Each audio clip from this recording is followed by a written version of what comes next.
Tonight on Legislative Review.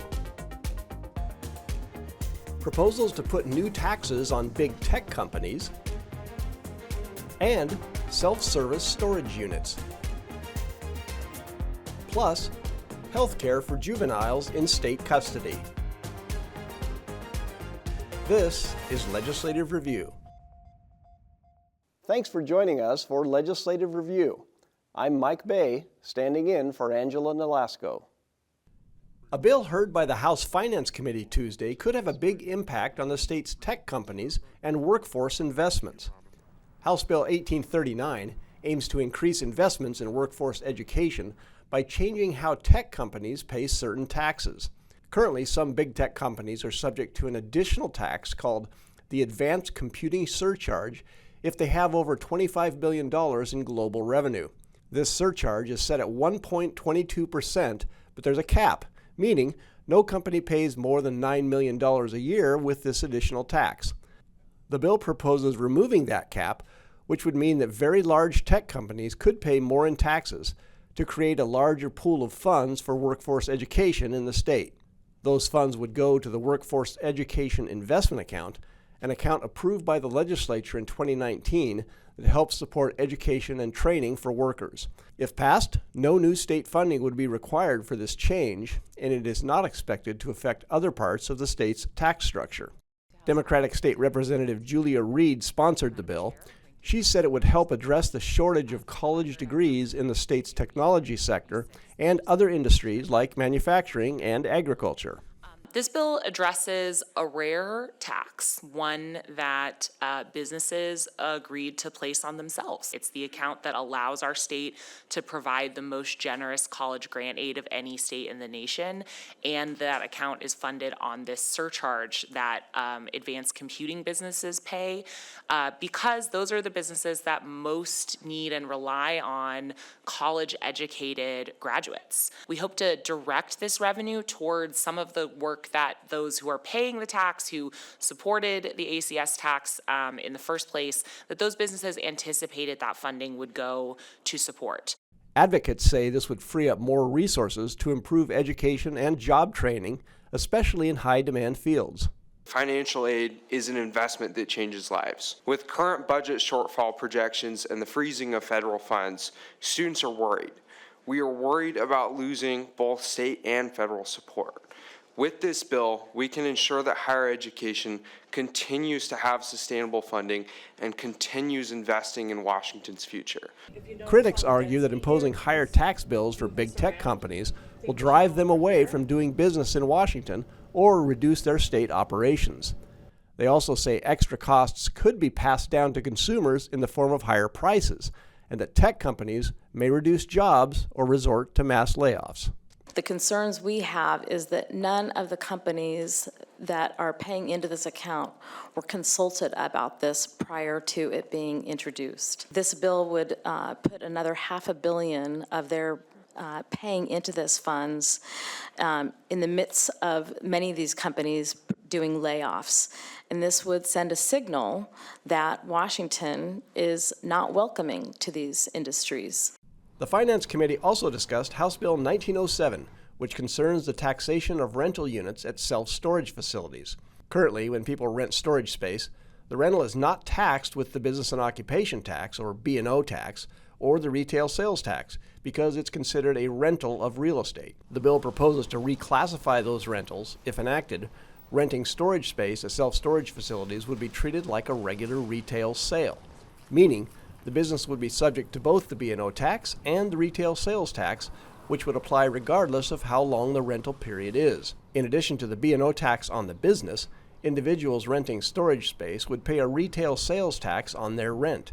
The businesses that rent out these units would need to charge customers a sales tax, just like they would when you buy something at a store.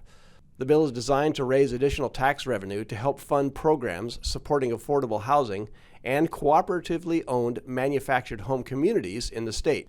Democratic Representative Strom Peterson, the bill's prime sponsor, said Washington state currently takes up 46 million square feet of storage space collectively. When people are between housing or struggling to find enough housing, oftentimes the storage unit is part of that equation. closing this tax loophole and bringing in some of those funds to help with our housing crisis is something that makes sense.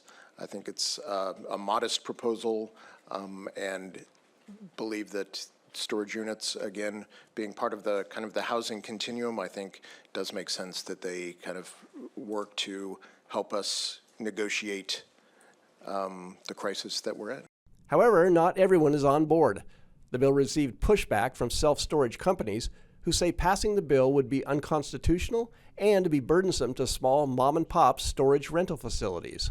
This is not just an unfair financial burden, it is an unconstitutional attempt to tax rental real estate. Self-storage businesses do pay tax. They pay their fair share of tax. Some taxes they pay sales tax on retail items sold to businesses, retail sales tax and retail B&O tax paid on portable on-demand storage. Over 30% of our real estate tax payments, which are significant, go directly to the state. Speaking in favor of the bill, Carl Schroeder of the Association of Washington Business said it will be beneficial to expanding housing opportunities. And as cities were being accused of prioritizing parking over people or trees over people, we noticed that this quirk in state tax policy was prioritizing storing things over helping house people. We think it's totally appropriate to treat these businesses like any other business in this state that is operating and making transactions, and then dedicate those proceeds to help mitigate the impacts of that activity. If the bill becomes law, it will take effect in January of 2026.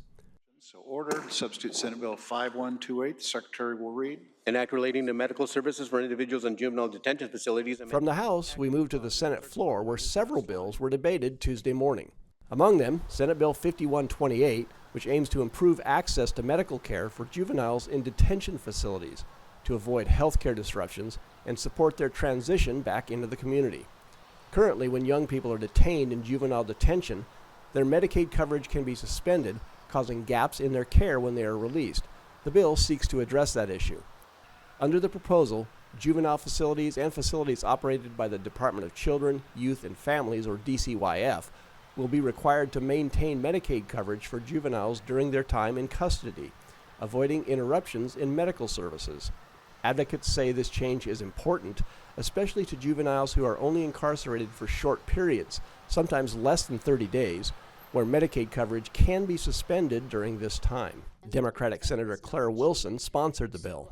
This is important because once someone's Medicaid is terminated, it is very difficult to re-enroll and often takes a period of time, which then provides a gap in service and support and coverage when a young person is released from juvenile detention.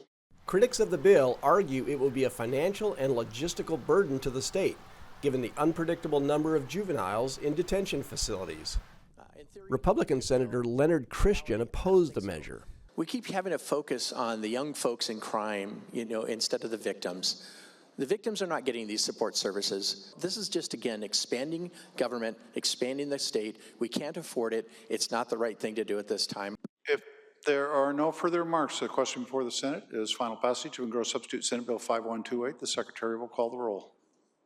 Alvarado. The Senate took a floor vote. Mr. President, 40 aye, 9 nay.